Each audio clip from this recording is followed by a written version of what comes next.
Good morning friend. দাদাকে ঘুম থেকে তুলতে এসছে। এই দেখো, নিজের ঘুম হয়ে গেছে, এখন বাজে 6:20। রকি ঘুমাচ্ছিল। এ দেখো কাণ্ডটা, দেখো ভাই বোনের কি আবদার।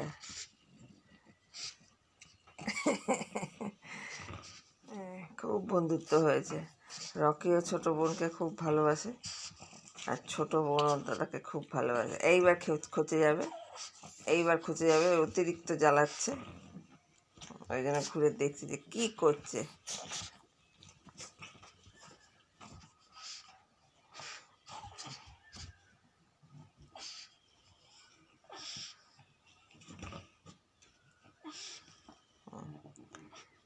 তো চলো, সকালটা এইভাবেই ওদের খেলা দিয়ে শুরু করলাম।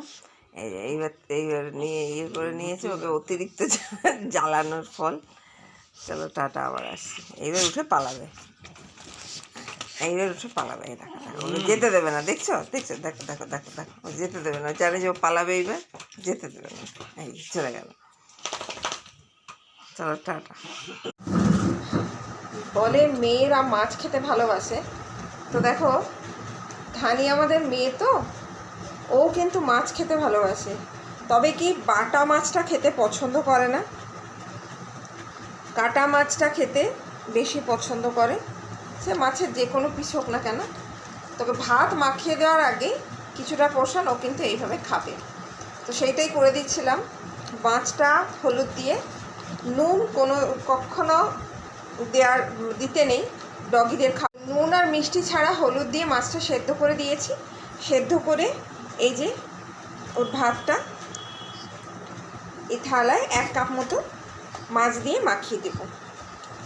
তো কিছুটা করে মাখাচ্ছি আর কিছুটা করে খাওয়াচ্ছি, মানে তস হয়েছে না আর কি।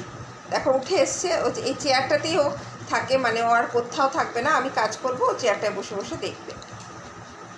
তো ওকে ভাতটা মাখিয়ে দিচ্ছি, ও খেয়ে নেবে। খেয়ে নেওয়ার পরে ওর আবার ওষুধ রয়েছে, যাতে এদের কি হয়, এদের ইউরিনাল একটা ব্লকেজ তৈরি হয়। তো সেই ব্লকেজটা যাতে না হয়, সেই জন্যই ওকে রেগুলার বেসিসে আমি ওষুধটা দিই। তো চলো ওর খাবারটা রেডি করে নিই। ওর তর্স হয়েছে না। এই দেখো ওর খাবার,